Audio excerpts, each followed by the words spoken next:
Chapter 4 of Skylark Three by Doc Smith. The zone of force is tested. Seaton strode into the control room with a small oblong box in his hand. Crane was seated at the desk, poring over an abstruse mathematical treatise in science. Margaret was working upon a bit of embroidery.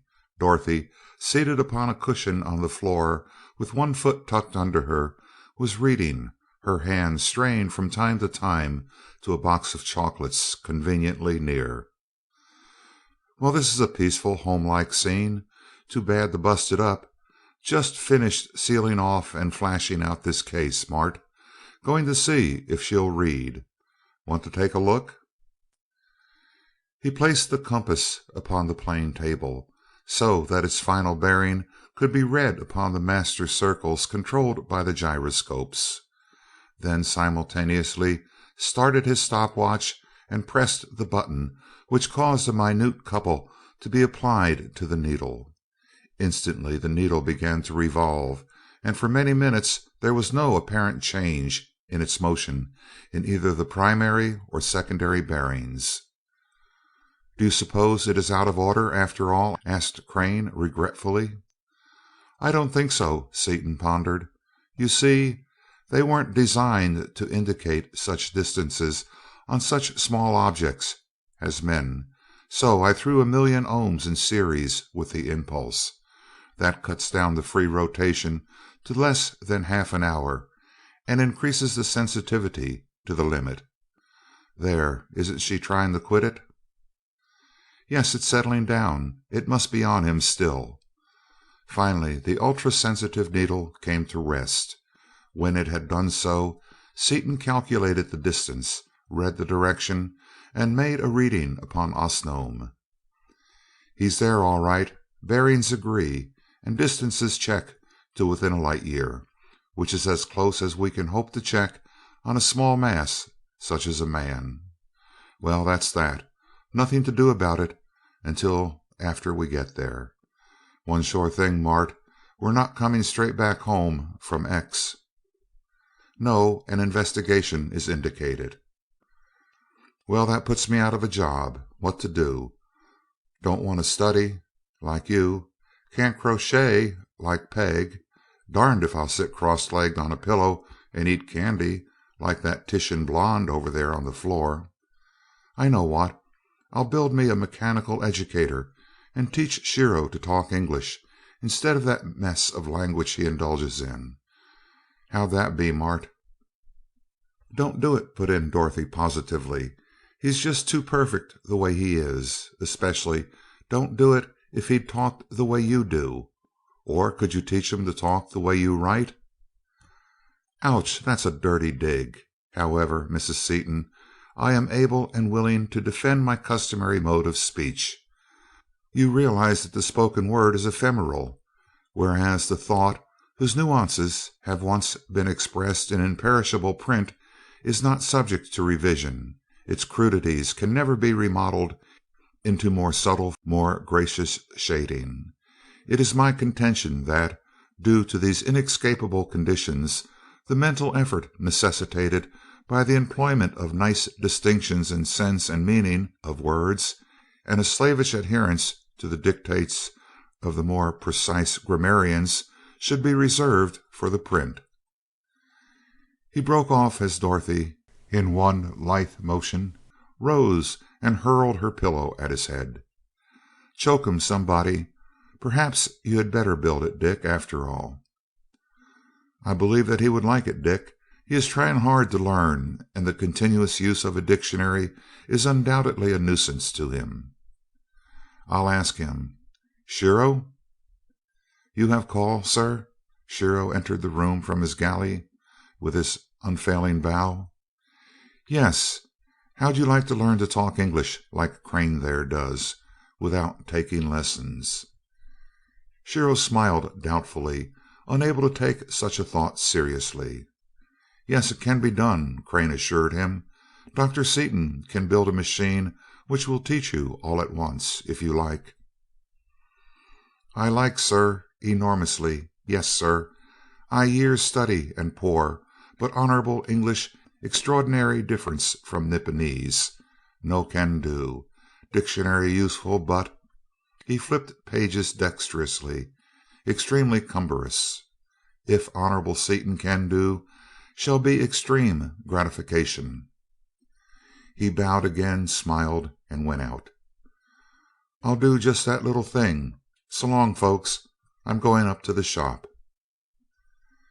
Day after day the Skylark plunged through the vast emptiness of the interstellar reaches.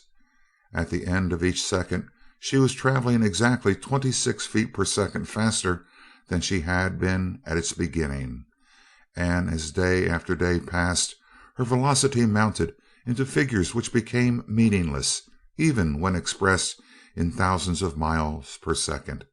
Still she seemed stationary to her occupants, and only different from a vessel motionless upon the surface of the earth in that objects within her hull had lost 3/16 of their normal weight. Acceleration, too, had its effect. Only the rapidity with which the closer suns and their planets were passed gave any indication of the frightful speed at which they were being hurtled along by the inconceivable power of that disintegrating copper bar. When the vessel was nearly halfway to X, the bar was reversed in order to change the sign of their acceleration, and the hollow sphere spun through an angle of 180 degrees around the motionless cage which housed the enormous gyroscopes.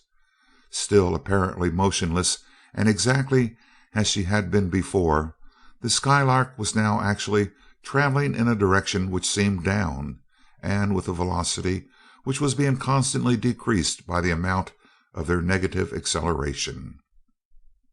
A few days after the bar had been reversed, Seaton announced that the mechanical educator was complete, and brought it into the control room. In appearance it was not unlike a large radio set, but it was infinitely more complex. It possessed numerous tubes, kino-lamps, and photoelectric cells, as well as many coils of peculiar design. There were dozens of dials and knobs, and a multiple set of head harnesses. "How can a thing like that possibly work as it does?" asked Crane. "I know that it does work, but I could scarcely believe it, even after it had educated me." "This is nothing like the one Dunark used, Dick," objected Dorothy. "How come?" "I'll answer you first, Dot. This is an improved model. It has quite a few gadgets of my own on it. Now, Mart, as to how it works, it isn't so funny after you understand it.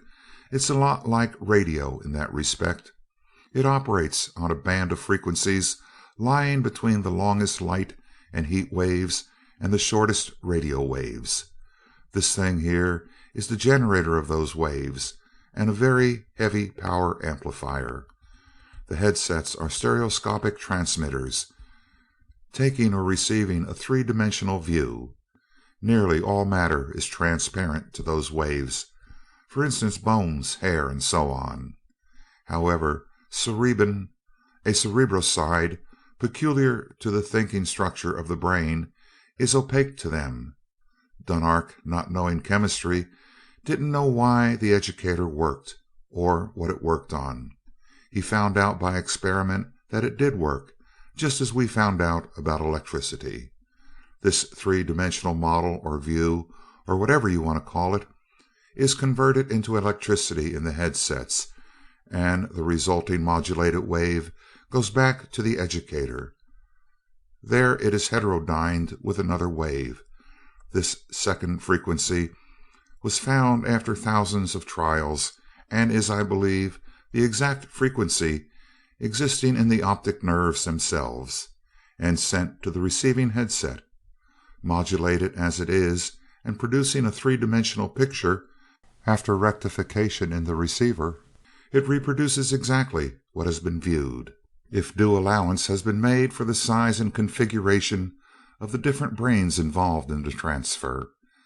You remember a sort of flash, a sensation of seeing something, when the educator worked on you?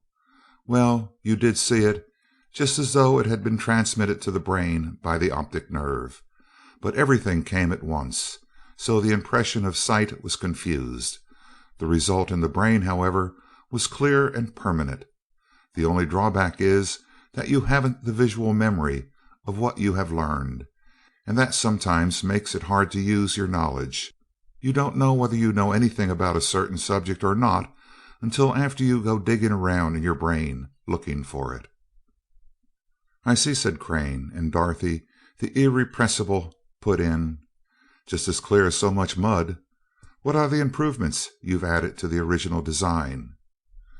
"Well, you see, I had a big advantage in knowing that cerebrin was the substance involved, and with that knowledge I could carry matters considerably farther than Dunark could in his original model. I can transfer the thoughts of somebody else to a third party or to a record. Dunark's machine couldn't work against resistance. If the subject wasn't willing to give up his thoughts, he couldn't get them. This one can take them away by force. In fact, by increasing plate and grid voltage in the amplifier, I can pretty nearly burn out a man's brain.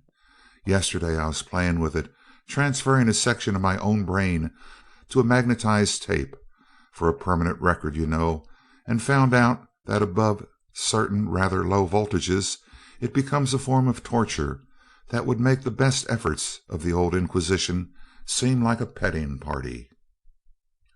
"Did you succeed in the transfer?" Crane was intensely interested. "Sure.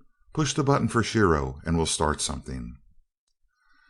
"Put your head against this screen," he directed when Shiro had come in, smiling and bowing as usual. "I've got to caliber your brains to do a good job." The calipering done, he adjusted various dials and clamped the electrodes over his own head and over the heads of Crane and Shiro. "Want to learn Japanese while we're at it, Mart? I'm going to." "Yes, please. I tried to learn it while I was in Japan, but it was altogether too difficult to be worthwhile."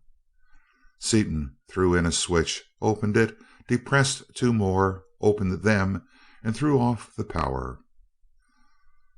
"All set," he reported crisply, and barked a series of explosive syllables at Shiro, ending upon a rising note. "Yes, sir," answered the Japanese. "You speak Nipponese as though you had never spoken any other tongue. I am very grateful to you, sir, that I may now discard my dictionary." "How about you two girls? Anything you want to learn in a hurry?" "Not me," declared Dorothy emphatically. "That machine is too darn weird to suit me. Besides, if I knew as much about science as you do, we'd probably fight about it." "I do not believe I care to," began Margaret. She was interrupted by the penetrating sound of an alarm bell. "That's a new note," exclaimed Seaton. "I never heard that note before." He stood in surprise at the board, where a brilliant purple light was flashing slowly. "Great cat! That's a purely Osnomian war gadget. Kind of a battleship detector. Shows that there's a boatload of bad news around here somewhere. Grab the visiplates, quick, folks," as he rang Shiro's bell. "I'll take visiplate area 1, dead ahead. Mart, take number 2. Dot 3, peg 4. Shiro 5. Look sharp. Nothing in front. See anything, any of you?" None of them could discover anything amiss, but the purple light continued to flash and the bell to ring. Seaton cut off the bell.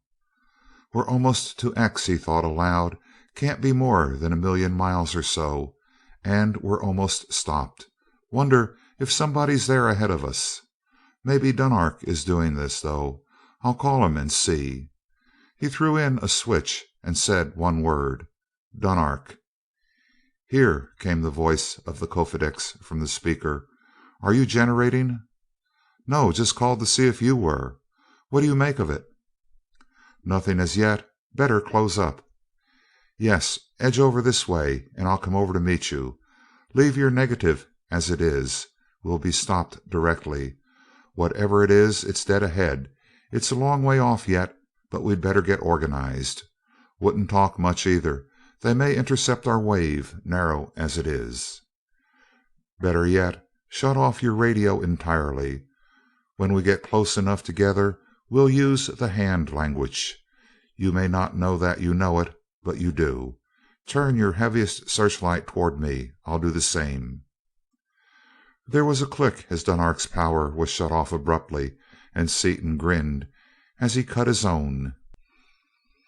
"That's right, too, folks. In Osnomian battles, we always used the sign language when we couldn't hear anything, and that was most of the time.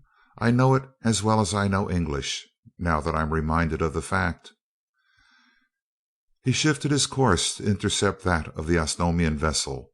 After a time, the watchers picked out a minute point of light moving comparatively rapidly against the stars, and knew it to be the searchlight of the Kondal. Soon the two vessels were almost side by side, moving cautiously forward, and Seaton set up a 60-inch parabolic reflector focused upon a coil. As they went on, the purple light continued to flash more and more rapidly, but still nothing was to be seen. "Take number 6 visiplate, will you, Mart? It's telescopic, equivalent to a 20-inch refractor. I'll tell you where to look in a minute. This reflector increases the power of the regular indicators." He studied meters and adjusted dials. "Set on 19 hours 43 minutes and 271 degrees. He's too far away yet to read exactly, but that'll put him in the field of vision." "Is this radiation harmful?" asked Margaret. "Not yet. It's too weak. Pretty soon we may be able to feel it, but I'll throw out a screen against it. When it's strong enough, it's pretty deadly stuff. See anything, Mart?" "I see something, but it's very indistinct. It's moving in sharper now. Yes, it is a spaceship, shaped like a dirigible airship." "See it yet, Dunark?" Seaton signaled. "Just sighted it. Ready to attack?" "I am not. I'm going to run. Let's go, and go fast." Dunark signaled violently, and Seaton shook his head time after time, stubbornly. "A difficulty?" asked Crane. "Yes, he wants to jump on it, but I'm not looking for trouble with any such craft as that. It must be 1,000 feet long, and is certainly neither terrestrial nor Osnomian. I say beat it while we're all in one piece. How about it?" "Absolutely," concurred Crane and both women. The bar was reversed and the Skylark leaped away. The Kondal followed, although the observers could see Dunark was raging. Seaton swung number 6 visiplate around, looked once, and switched on the radio. "Well, Dunark," he said grimly, "you get your wish. That bird is coming out with at least twice the acceleration we could get with both motors full on. He saw us all the time and was waiting for us. Go on, get away if you can. You can stand a higher acceleration than we can. We'll hold him as long as possible." "I would if it would do any good, but it won't. He's so much faster than we are that he could catch us anyway if he wanted to, no matter how much of a start we had. And it looks now as though he wanted us. Two of us stand a lot better chance than one of licking him, if he's looking for trouble. Spread out a mile or two and pretend this is all the speed we got. What will we give him first?" "Give him everything at once. Rays 6, 7, 8, 9, and 10. Crane, with Seaton, began making contacts, rapidly but with precision. Heat wave 27, induction 5-8, oscillation, everything under .063. All the explosive copper we can get in, right?" "Right. And if worst comes to worst, remember the zone of force. Let him shoot first, because he may be peaceable. But it doesn't look like olive branches to me." "Get both your screens out." "Yes. Mart, you might take number 2 visiplate and work the guns. I'll handle the rest of this stuff. Better strap yourselves in solid, folks. This may develop into a kind of rough party, by the looks of things right now." As he spoke, a pyrotechnic display enveloped the entire ship as a radiation from the foreign vessel struck the outer neutralizing screen and dissipated its force harmlessly in the ether. Instantly, Seaton threw on the full power of his refrigerating system and shot in the master switch that actuated the complex offensive armament of his dreadnought of the skies. An intense livid violet glow hid completely main and auxiliary power bars, and long flashes leaped between metallic objects in all parts of the vessel. The passengers felt each hair striving to stand on end as the very air became more and more highly charged. But this was but the slight corona loss of the frightful stream of destruction being hurled at the other space cruiser, now scarcely a mile away. Seaton stared into number one visiplate, manipulating levers and dials as he drove the Skylark hither and yon, dodging frantically, the while the automatic focusing devices remained centered upon the enemy, and the enormous generators continued to pour forth their deadly frequencies. The bars glowed more fiercely as they were advanced to full working load. The stranger was one blaze of incandescent ionization, but she still fought on, and Seaton noticed that the pyrometers recording the temperature of the shell were mounting rapidly, in spite of the refrigerators. Dunark, put everything you've got upon one spot, right on the end of his nose. As the first shell struck the mark, Seaton concentrated every force at his command upon the designated point. The air and the Skylark crackled and hissed, and intense violet flames leaped from the bars as they were driven almost to the point of disruption. From the forward end of the strange craft there erupted prominence after prominence of searing, unbearable flame as the terrific charges of explosive copper struck the mark and exploded, liberating instantaneously their millions upon millions of kilowatt hours of intra-atomic energy.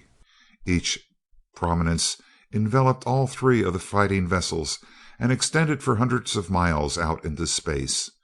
But still the enemy warship continued to hurl forth solid and vibratory destruction. A brilliant orange light flared upon the panel, and Seaton gasped as he swung his visiplate upon his defenses, which he had supposed impregnable. His outer screen was already down, although its mighty copper generator was exerting its utmost power. Black areas had already appeared and were spreading rapidly where there should have only been incandescent radiance, and the inner screen was even now radiating far into the ultraviolet, and was certainly doomed.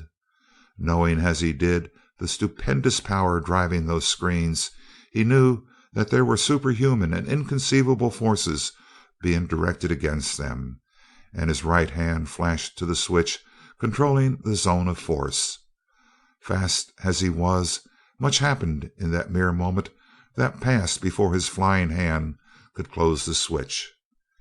In the last infinitesimal instant of time before the zone closed in, a gaping black hole appeared in the incandescence of the inner screen, and a small portion of a ray of energy so stupendous as to be palpable struck like a tangible projectile the exposed flank of the Skylark.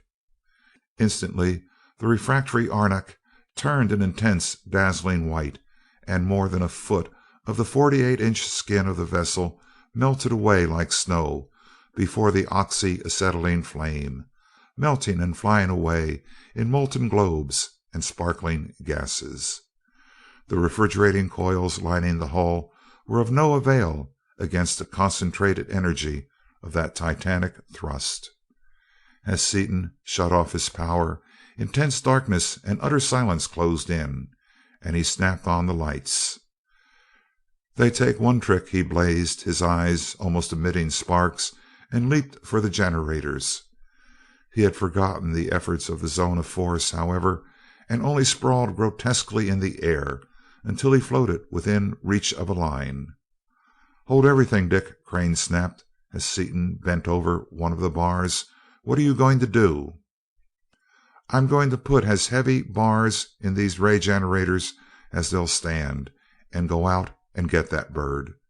We can't lick him with osnomium rays or with our own explosive copper, but I can carve that sausage into slices with a zone of force, and I'm going to do it."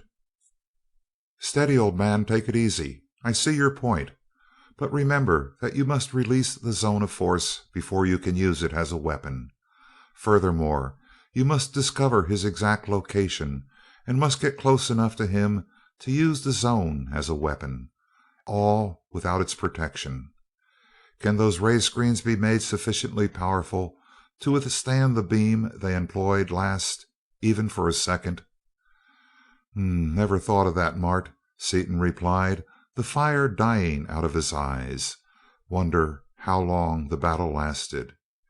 8 2/10 seconds from first to last, but they had that heat ray in action only a fraction of 1 second when you cut in the zone of force. Either they underestimated our strength at first, or else it required about 8 seconds to tune in their heavy generators. Probably the former.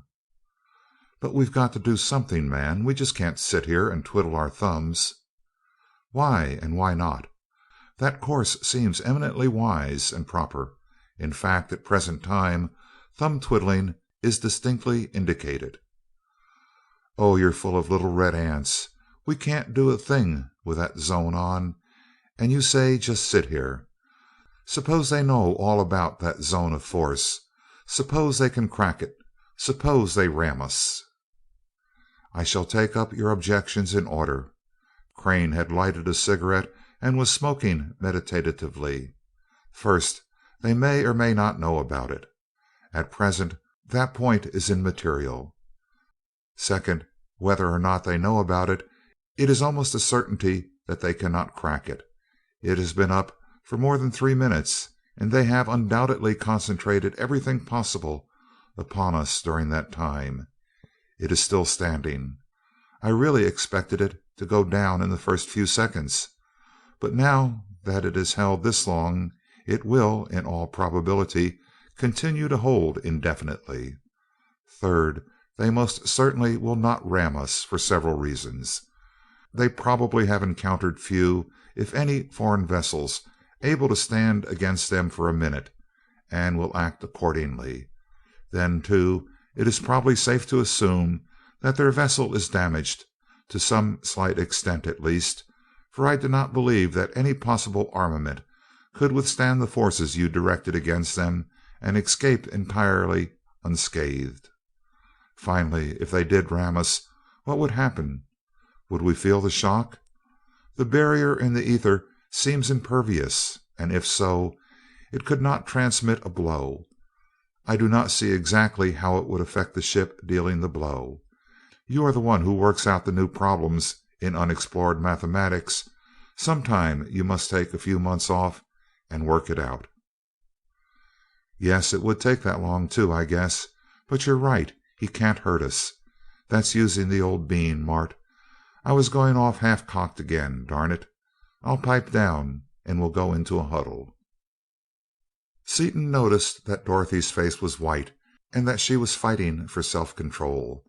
Drawing himself over to her, he picked her up in a tight embrace. "Cheer up, Red Top. This man's war ain't started yet." "Not started? What do you mean? Haven't you and Martin just been admitting to each other that you can't do anything? Doesn't that mean that we are beaten?" "Beaten? Us? How do you get that way? Not on your sweet young life!" he ejaculated, and the surprise on his face was so manifest that she recovered instantly.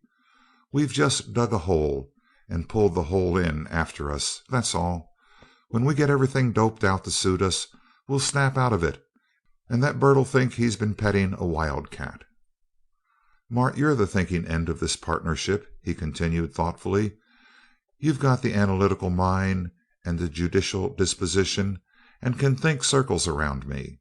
From what little you've seen of those folks, tell me who, what, and where they are. I'm getting the germ of an idea, and maybe we can make it work." "I will try." Crane paused. They are, of course, neither from the Earth nor from Osnome. It is also evident that they have solved the secret of intra atomic energy. Their vessels are not propelled as ours are. They have so perfected that force that it acts upon every particle of the structure and its contents." "How do you figure that?" blurted Seaton. "Because of the acceleration they can stand. Nothing, even semi human, and probably nothing living, could endure it otherwise. Right?" "Yes, I never thought of that." "Furthermore, they are far from home, for if they were from anywhere nearby, the Osnomians would have known them, particularly since it is evident from the size of the vessel that it is not a recent development with them, as it is with us. Since the green system is close to the center of the galaxy, it seems reasonable, as a working hypothesis, to assume that they are from some system far from the center, perhaps close to the outer edge. They are evidently of a high degree of intelligence. They are also highly treacherous and merciless." "Why?" asked Dorothy, who was listening eagerly. "I deduce those characteristics from their unprovoked attack upon peaceful ships, vastly smaller and supposedly of inferior armament, and also from the nature of that attack. Their vessel is probably a scout or an exploring ship, since it seems to be alone. It is not altogether beyond the bounds of reason to imagine it upon a voyage of discovery, in search of new planets to be subjugated and colonized." "That's a sweet picture of our future neighbors, but I guess you're hitting the old nail on the head at that. If these deductions are anywhere near correct, they are terrible neighbors. For my next point, are we justified in assuming that they do or do not know about the zone of force?" "That's a hard one. Knowing what they evidently do know, it's hard to see how they could have missed it. And yet, if they had known about it for a long time, wouldn't they be able to get through it? Of course, it may be a real and total barrier in the ether. In that case, they'd know that they couldn't do a thing as long as we keep it on. Take your choice. But I believe that they know about it, and know more than we do, that it is a total barrier set up in the ether." "I agree with you, and we shall proceed upon that assumption. They know, then, that neither they nor we can do anything as long as we maintain the zone, that it is a stalemate. They also know that it takes an enormous amount of power to keep the zone in place. Now we have gone as far as we can go upon the meager data we have, considerably farther than we really are justified in going. We must now try to come to some conclusion concerning their present activities. If our ideas as to their nature are even approximately correct, they are waiting, probably fairly close at hand, until we shall be compelled to release the zone, no matter how long that period of waiting shall be. They know, of course, from our small size, that we cannot carry enough copper to maintain it indefinitely, as they could. Does that sound reasonable? I check you to 19 decimal places, Mart, and from your ideas I'm getting surer and surer that we can pull their corks. I can get into action in a hurry when I have to, and my idea now is to wait until they relax a trifle, and then slip a fast one over on them. One more bubble out of the old think tank, and I'll let you off for the day. At what time will their vigilance be at lowest ebb? That's a poser, I'll admit, but the answer to it may answer everything. The first shot, of course, will be the best chance we'll ever have." "Yes, we should succeed in the first attempt. We have very little information to guide us in answering that question." He studied the problem for many minutes before he resumed. "I should say that for a time they would keep all their rays and other weapons in action against the zone of force, expecting us to release it immediately. Then, knowing that they were wasting power uselessly, they would cease attacking, but would be very watchful, with every eye fastened upon us, and with every weapon ready for instant use. After this period of vigilance, regular ship's routine would be resumed. Half the force, probably, would go off duty, for if they are even remotely like any organic beings with which we are familiar, they require sleep or its equivalent at intervals. The men on duty, the normal force that is, would be doubly careful for a time. Then habit will assert itself, if we have done nothing to create suspicion, and their watchfulness will relax to the point of ordinary careful observation. Toward the end of their watch, because of the strain of the battle and because of the unusually long period of duty, they will become careless, and their vigilance will be considerably below normal. But the exact time of all these things depends entirely upon their conception of time, concerning which we have no information whatever.